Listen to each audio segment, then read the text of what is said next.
Omagyanatimangasya Jananjana Shlakya Shakshurmritam Yena Tasmai Shibhurave Namah. Nama Om Vishnu Padaya Krishna Prastaya Bhutale Shrimate Bhaktivedanta Swami Namine Namaste Saraswati Devi Gauravani Pacharini Nirvishesha Sunyavadi Paskachai Gazatarane.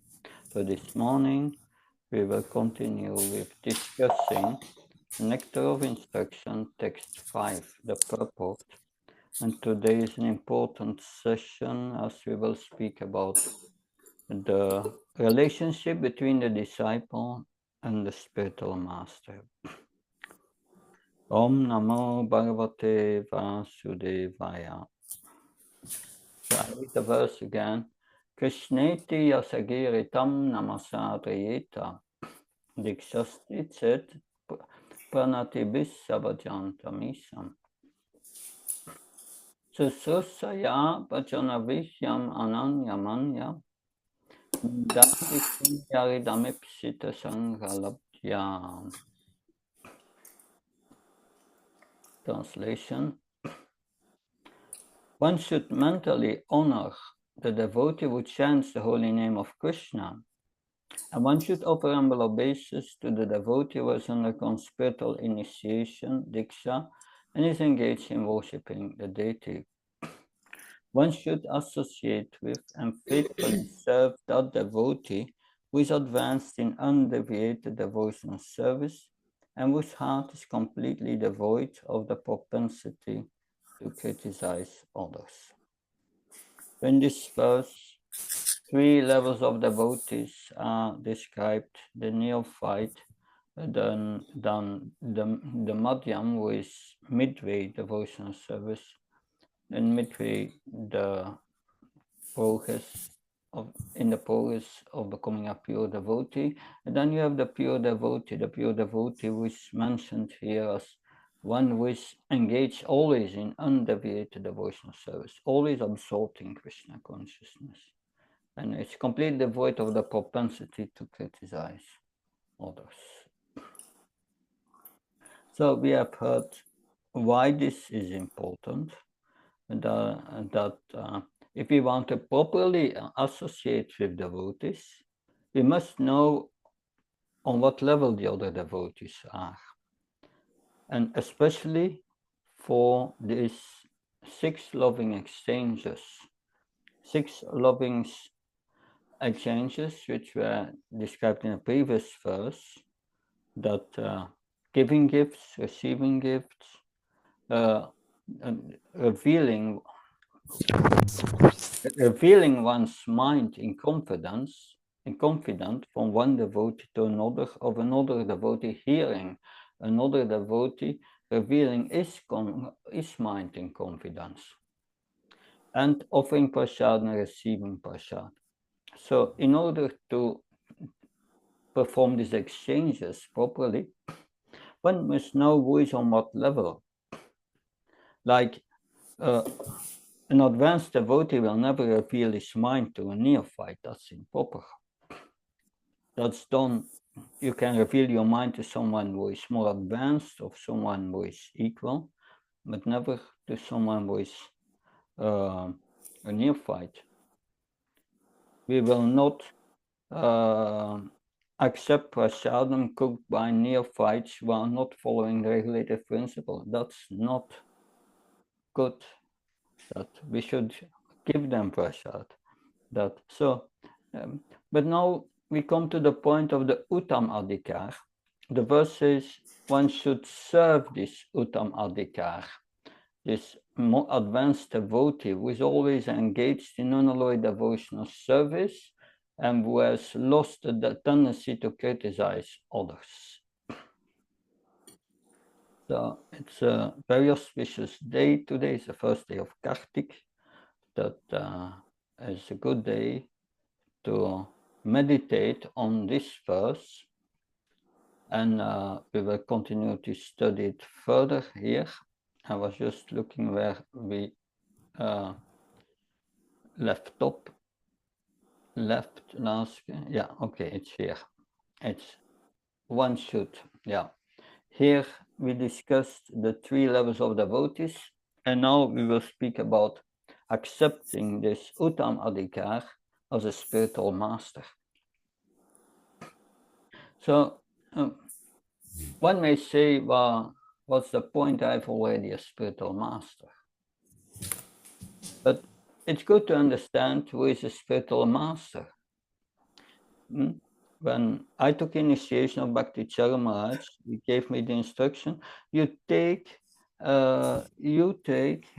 shelter of hear the instructions and take shelter of everyone who is more advanced than you. So everyone who is more advanced than us in this movement is our spiritual master, and we learn from it. That, of course, accepting a spiritual master, we have to be careful that it is said here it should be an Uttam Adhikar, or at least a Madhyam. The Madhyam can bring you to his level. So one who is more advanced than you can bring others to his level, because to the level of his realization, but not beyond that. So we will start reading, and I will comment on it.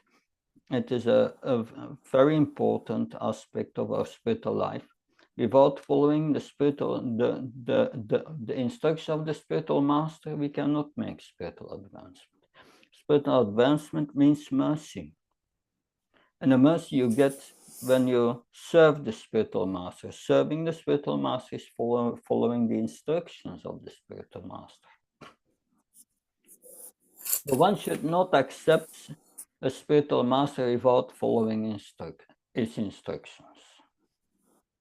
So if you accept the spiritual master, you agree to follow his instructions. It's not that you said, yeah, this instruction and that instruction I can follow, and that instruction I'm not following. No, we may be unable to execute the instruction, but we should have the intention to follow it. That is very important. That Prabhupada got the instruction of his spiritual master to spread Krishna consciousness to the English-speaking world. He could not do it. And he was in family life, so many things. But Krishna made arrangement that he was released from family life. He took sannyas, and then in his old age he was concentrating on how to execute the order of his spiritual master. But that order was always in the back of his mind. But Krishna helped in so many ways because he desired to fulfill it. So sometimes we cannot follow instructions, but we should try to follow that. I know Bhakti Chara Maharaj instructed us that every day you should read the verse of the Bhagavatam that we'll discuss next morning, the day before, and you memorize the verse. This is a very good advice, but none of us can do it. Because otherwise we would now be all expert in the Bhagavatam, knowing thousands of verses, but we should not give up and try to do it. So nor should one accept the spiritual master just to make a fashionable show of spiritual life. So this is not a show. It is a very serious thing. If you accept to follow the instructions of the spiritual master, and the spiritual master accepts you as disciple, whether shiksha or diksha, it doesn't matter. The spiritual master will get at least 1/6 of your karma. This is in the fifth canto, the story of the pastime of Prithu Maharaj. There is mentioned he gets 1/6 of the good karma from all the pious activities of his citizens, but also 1/5 of all the reactions of the sinful activities. 1/6, I think, yeah. So this is even in a managerial role when you take shelter, give shelter to others, is that true? So in spiritual life, certainly. So one must be jignasu, very inquisitive to learn from the bona fide spiritual master. So that is very, that means that there's relation to the previous point. If you accept the spiritual master, you must ask questions to the spiritual master how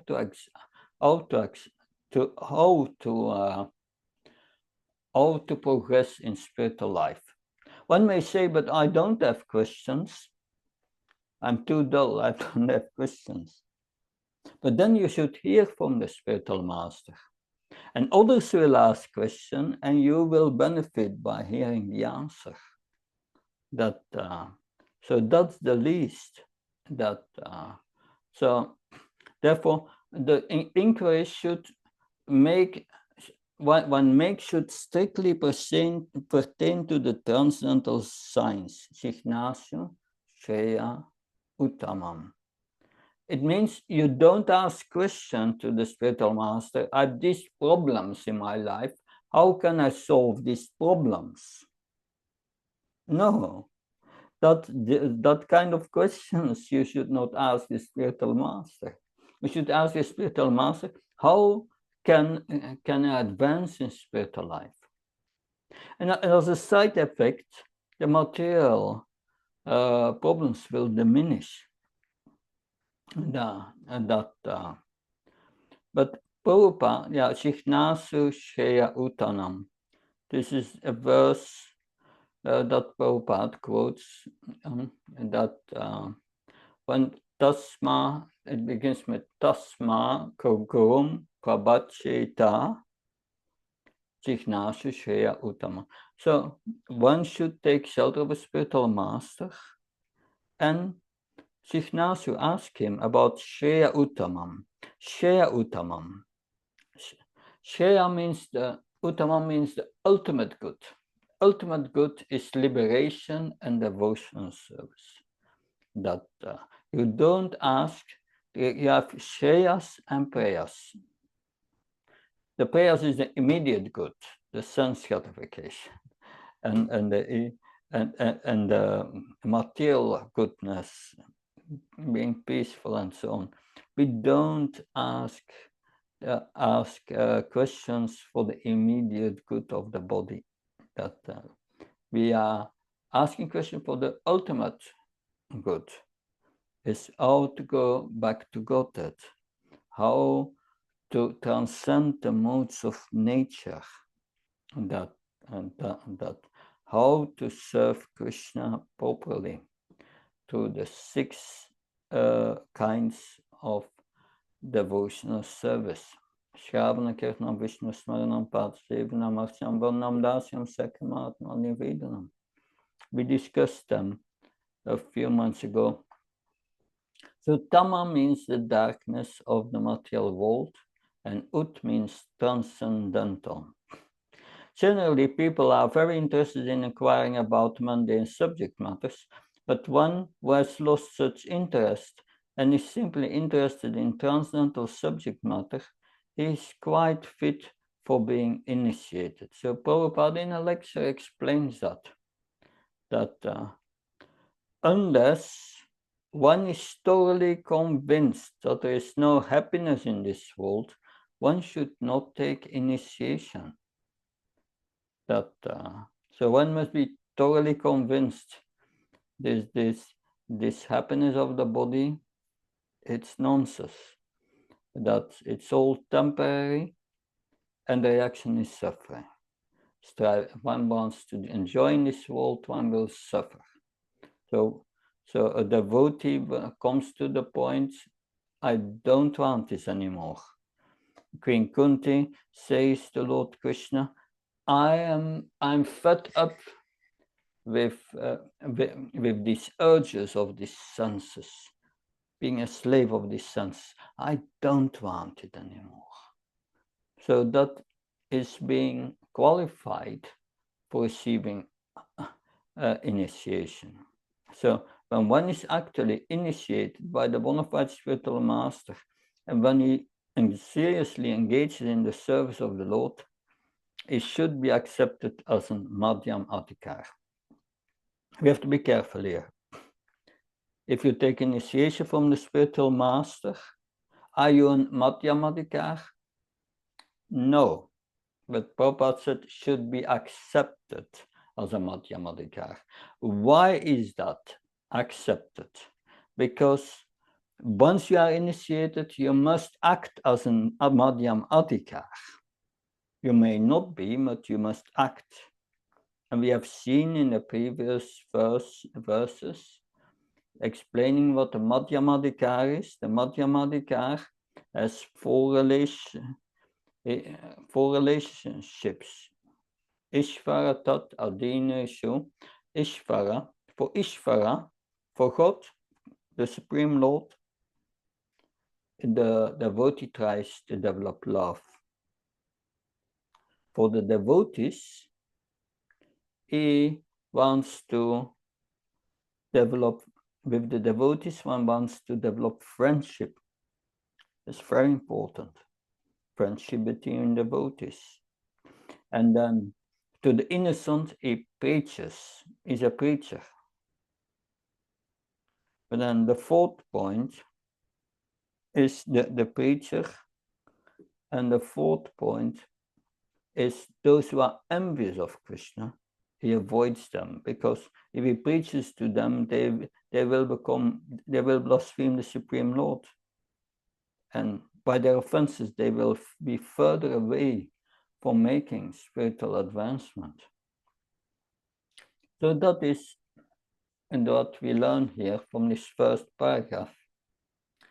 Now, the chanting of the holy names of Krishna is so sublime that if one chants the Hare Krishna mantra offensively, carefully avoiding the 10 offenses, he can be really elevated to the point of understanding that there is no difference between the holy name and the Lord himself. So when we chant without offenses, then our heart becomes purified. The ignorance and passion is removed, and we come to goodness. And in goodness, we can start to understand things as they are. And from goodness, we can transcend the modes of nature. And then you start to understand who Krishna is. Rupa Goswami says the same thing. He said, with these blunt material senses, we cannot understand who Krishna is.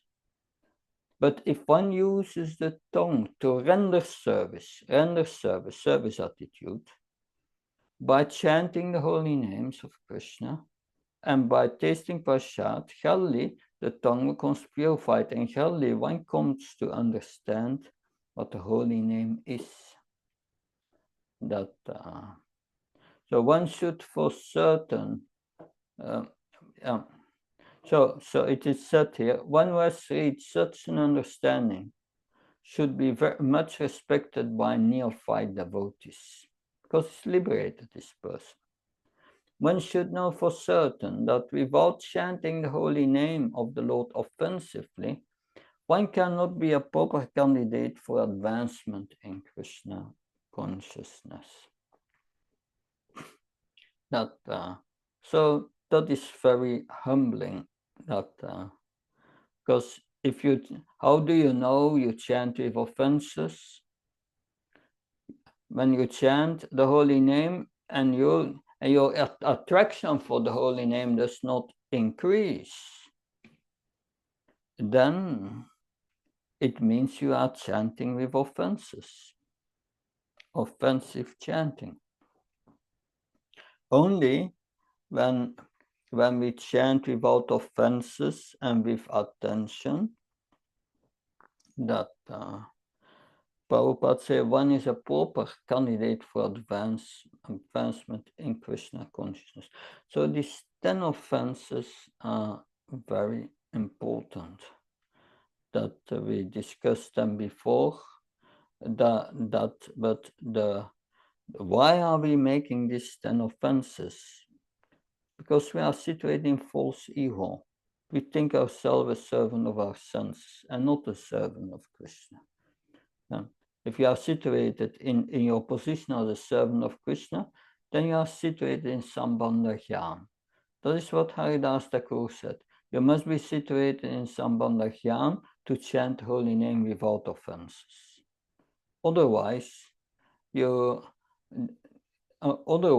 we make the offenses because we don't have respect for the holy name. We don't have respect for the Vedas. We don't have respect for the devotees. That we don't have respect for the scriptures. So then it's the Shaitan. Well, Rupa Goswami or Srila Prabhupada in the commentary, he quotes Sri Chaitanya Charitamrita. Yahara Kamala Shraddha Shekanishta Jana Kame Kame Teno Bhakta Aibe Uttama. One whose faith is soft and pliable is called a neophyte, but by healthy following the process, he will rise to the platform of a first-class devotee. So there's a difference in faith. The beginner has very little faith. He can, by strong preaching, by opponents, he can be deviated from devotional service because he has no knowledge. So no knowledge and very poor faith.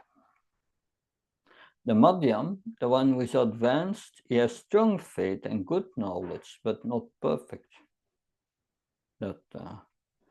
And the first class devotee has unflinching faith in Krishna.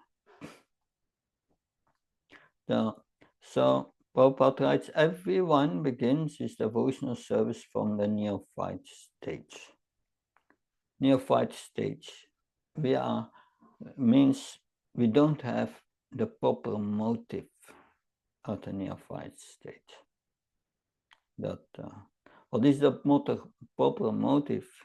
Is Anya Bilasda Sunyam Kyanakamatanavatam Anukulyena Krishna no Silanam Bhakti Uttama.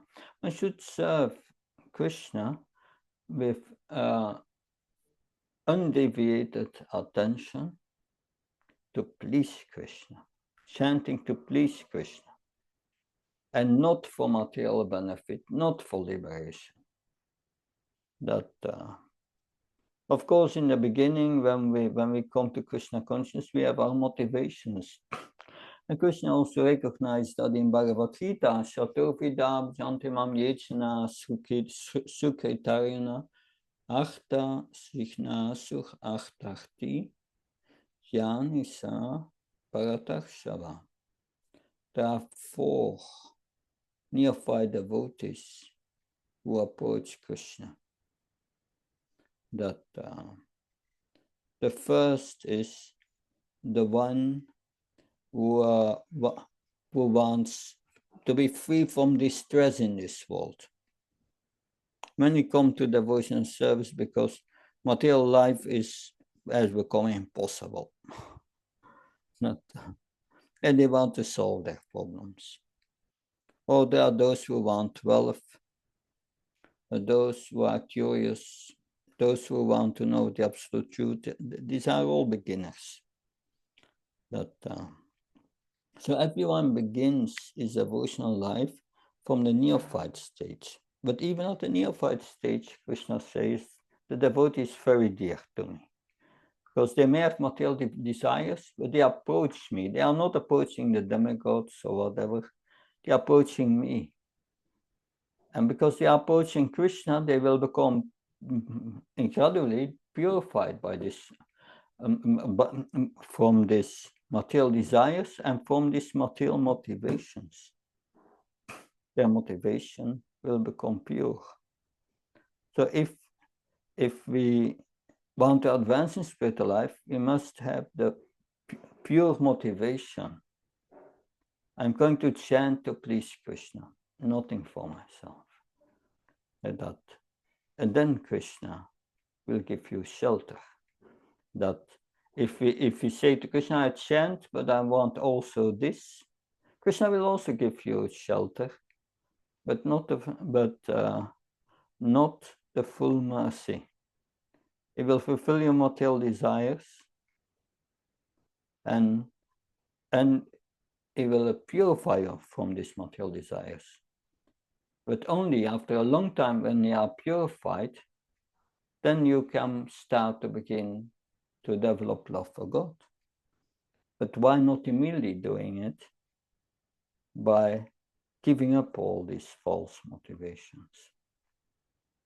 So everyone begins the devotional life from the neophyte state, but if one properly finishes chanting the prescribed number of rounds of Harinam, he is elevated step by step to the higher platform, Uttam Adhikar.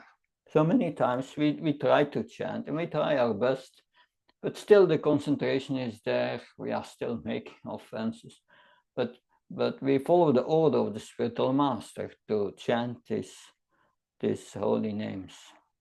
So just by following it and trying to please the spiritual master by following it, Krishna or the holy name will become merciful in due time. But Krishna wants to see that you are painstaking, that you are really want him. But if one properly finishes chanting the prescribed number of rounds of Harinam, he is elevated step by step to the highest platform of Uttam Adhikari. The Krishna conscious movement prescribes 16 rounds daily because people in the Western countries cannot concentrate for long periods while chanting on beats. That is what Prabhupada writes here. The spiritual master gave the order to chant 64 rounds, but he said also for householders who are engaged in busy household life, he said minimum 16 rounds. And for vanaprasthas, minimum 32 rounds. Sannyas is 64. But generally, 64 is a prescribed number, but Prabhupada reduced it for us because we would not be able to do that. No. So therefore, the number of rounds is prescribed. However, Srila Bhaktisiddhanta Saraswati Thakur used to say that unless one chants at least 64 rounds of japa, 100,000 names, is considered fallen, patita. So according to Bhaktisiddhanta Saraswati Maharaj, we are all fallen. According to this calculation, practically every one of us is fallen. But because we are trying to serve the Supreme Lord, with all seriousness and without duplicity, we can expect the mercy of Lord Chaitanya Mahaprabhu, who is as famous as Patita Pavanam, deliverer of the fallen. So therefore, we must worship Lord Chaitanya. It's very important to worship Lord Chaitanya. And before we chant the Hare Krishna mantra, after chanting the pranam mantra of the spiritual master and Prabhupada, and we chant this Panchatattva mantra, because Lord Chaitanya is very merciful. So we have to pray to Lord Chaitanya, please give me please help me to chant without offenses. And praying to Haridas Thakur, please help us to chant without offenses. He is the Namacharya. So it's a praying for mercy. Also, before we chant, we should pray for that mercy. Without the mercy of Lord Chaitanya, we cannot make progress in this age. So then Prabhupada said, when Srila Satyaraj Khan, a great devotee of Sri Chaitanya Mahaprabhu, asked the Lord how a Vaishnava could be recognized, the Lord replied, Prabhu Kai Yan Ramuke Shuni Ekibaram Krishna Namase Puja Shesta Sabakara. If one hears a person say even once the word Krishna, that person should be accepted as the best man out of a common group. Madhya Lila 1506. Lord Chaitanya Mahaprabhu continued. Attaiva Chanramukhe Eka Krishnanam Seta Vaishnava Karyatanara Saman. One who is interested in chanting the holy name of Krishna, or who by practice likes to chant Krishna's name, should be accepted as a Vaishnava and offered respect as such, at least within one's mind. So yes, and then of course, Srila Prabhupada speaks about George Harrison. That he doesn't mention his name, but he writes, one of our friends, a famous English musician, has become attracted to chanting the holy names of Krishna. And even in his records, he has several times mentioned the holy name of Krishna. Yeah.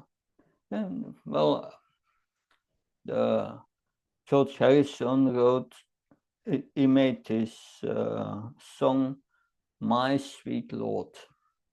And there you hear the Hare Krishna mantra in between. I think that was the first time in my life I came in contact with the Hare Krishna mantra through George Harrison. So at his home, he offers respect to pictures of Krishna and also to preachers of Krishna consciousness. In all regards, he has a very high estimation for Krishna's names and activities and Krishna's activities. Therefore, we offer respect to him without reservation, for we are actually seeing that this gentleman is advancing gradually in Krishna consciousness. Such a person should always be shown respect. The conclusion is that anyone who is trying to advance in Krishna consciousness by regularly chanting the holy name should always be respected by Vaishnavas. On the other hand, we have witnessed that some of our contemporaries who are supposed to be great preachers have gradually fallen into the material conception of life because they failed to chant the holy name of the Lord. So what Prabhupada is saying here, if you want success in spiritual life in this Kali Yuga, you must chant holy name. And when the deities in Vrindavan were installed, the local Brahmins would not accept the installation unless done by local Brahmins. So the local Brahmins were engaged in the installation ceremony. And the devotees were chanting. And Prabhupada said the real installation is the chanting of the holy name. Without the chanting of the holy name, nothing works in Kali Yuga. So that is very important. We are hearing Bhagavatam and so on, and we are chanting. Chanting 16 rounds is very important for everyone. Without chanting 16 rounds, you cannot get Brahman initiation, you cannot worship the deities. So that is going together. That makes you qualified. That, of course, we have to hear at the same time the scriptures. But because then we are cultivating our understanding who Krishna is and who we are and what our relationship is. This Sambandha Gyan improves, and that improves our chanting. It's going together. It's a combination. And you cannot understand Bhagavatam when you are not chanting. And you cannot improve your chanting if you are not understanding Bhagavatam. It's just going together. these two. We should all every day do these two things together. We keep many devotees keep a sadhana chart, a chart of the practice of devotional service, and when they are chanting. So it is while giving instructions to Sanatana Goswami, Lord Chaitanya Mahaprabhu divided devotional service into three categories. Shastra-yukti naidrita shadavan, madhyamadhikarasai mahabhashyavan.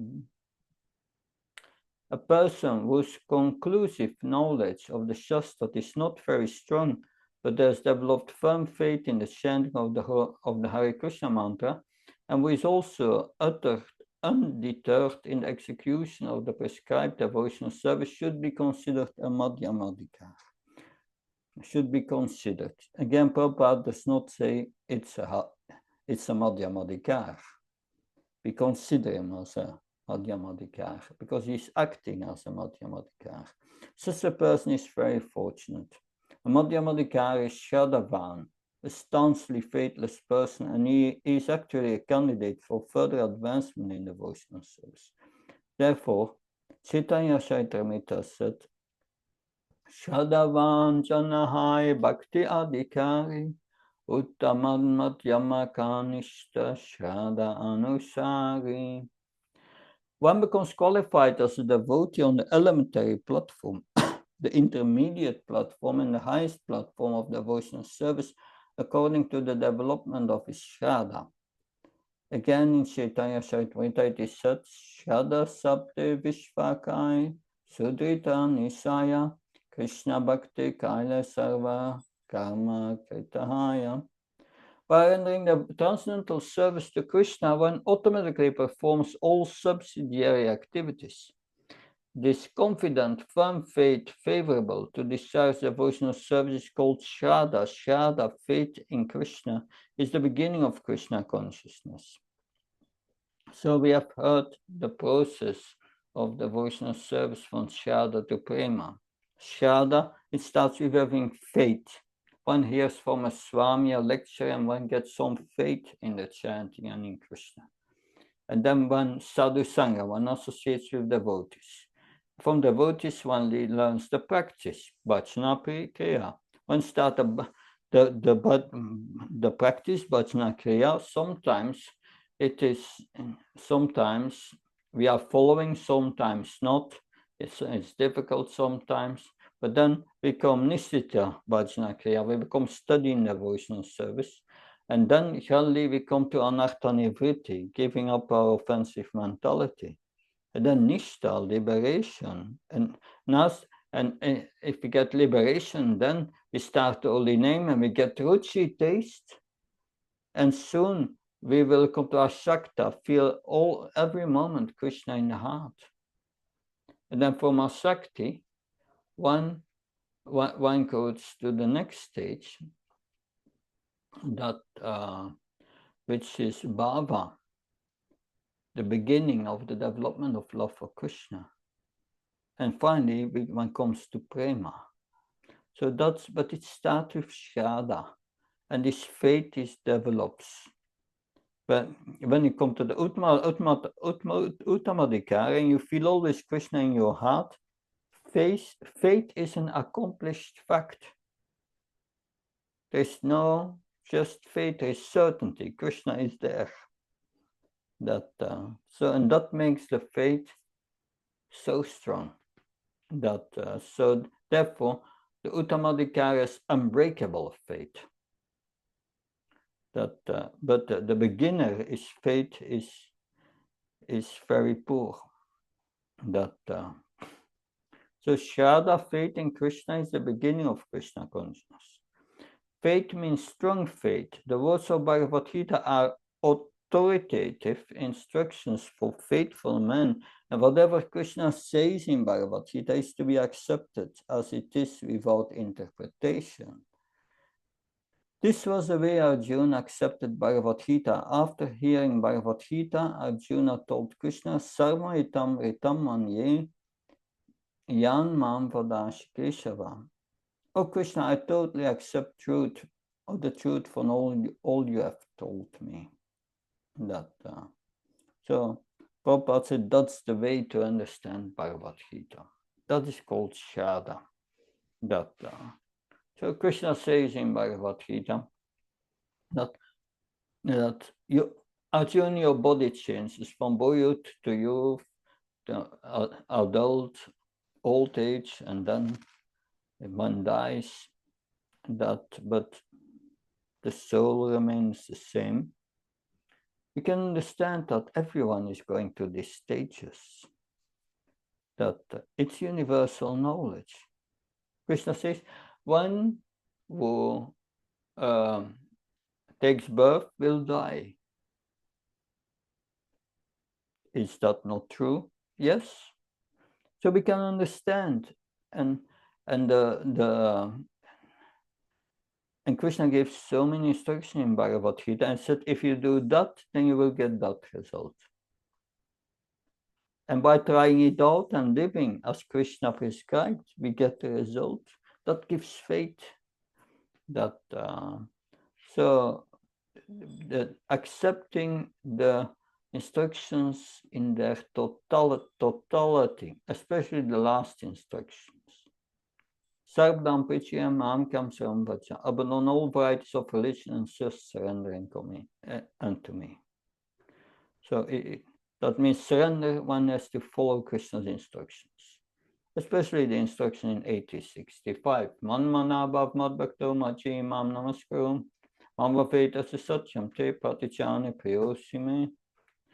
So, yes, when one becomes completely faithful in this regard to this instruction, one's faith becomes the basis for advancing in spiritual life.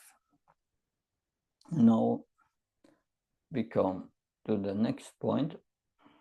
When one fully engages in chanting the Hare Krishna mantra, he suddenly realizes his own spiritual identity. So that is something that grows. That you, in the beginning, when you chant Hare Krishna, you feel immediately, I'm not this body.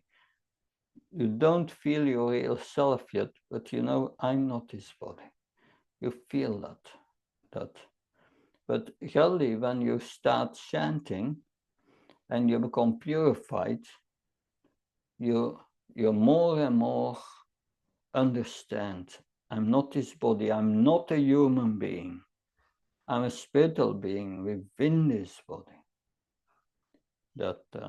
So we come to understand and realize that, and that realization grows.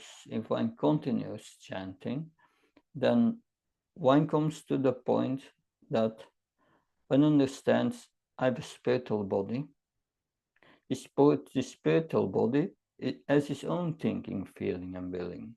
But now I identify with this gross body because I wanted to do material activities separate from Krishna. And therefore you need a material body, but I don't need that material body to exist. If I use the material body and the subtle body in the service of Krishna, by using our emotions, our feeling, our thinking, willing in the service of Krishna, then we activate again our spiritual body. We can understand if we sleep at night, when we come to deep sleep, then in the morning we remember I had a deep sleep. It means that the soul was still there in the deep sleep. That in deep sleep we are conscious of the soul and lose the consciousness of the gross and subtle body. So therefore that's a peaceful situation, deep sleep. So therefore, it is said, when one fully engaged in the chanting of the Maha Mantra, one realizes his own spiritual identity. It comes. And then if one comes a Madhyamadikar, one engages fully as a servant of Krishna. But then only Krishna starts to reveal what kind of servant you are, in what rasa and so on. That comes after liberation. unless one faithfully chants the Hare Krishna mantra, Krishna does not reveal himself. Sevam mukhe ejiva das vramevas pratyatam. This is Bhakti-rasamrita Sindhu. We cannot realize the Supreme Personality of Godhead by any artificial means. We must engage faithfully in the service of the Lord. Such service begins with the tongue, Sevam mukhe ejivato, which means that we should always chant the holy names of the Lord and accept Krishna Prasad. We should not chant or accept anything else. When this process is faithfully followed, then the Supreme Lord reveals himself to his devotee. So the last two paragraphs we will discuss next week. There are any questions or comments, please? Hare Krishna Maharaj, thank you for the class. Maharaj, when we encounter somebody who wants to argue and debate, but is not necessarily interested in Krishna consciousness, they just want to argue, like a lot of Christians are like this sometimes. What should our attitude be towards that? Yeah, thank you. The first thing I would say, not defensive. Don't argue with them.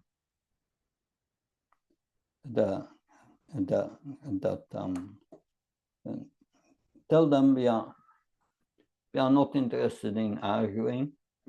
But if you are interested, you can read the books, because they have the wrong mentality, and they will continue arguing and trying to bring you down, and so on and so on.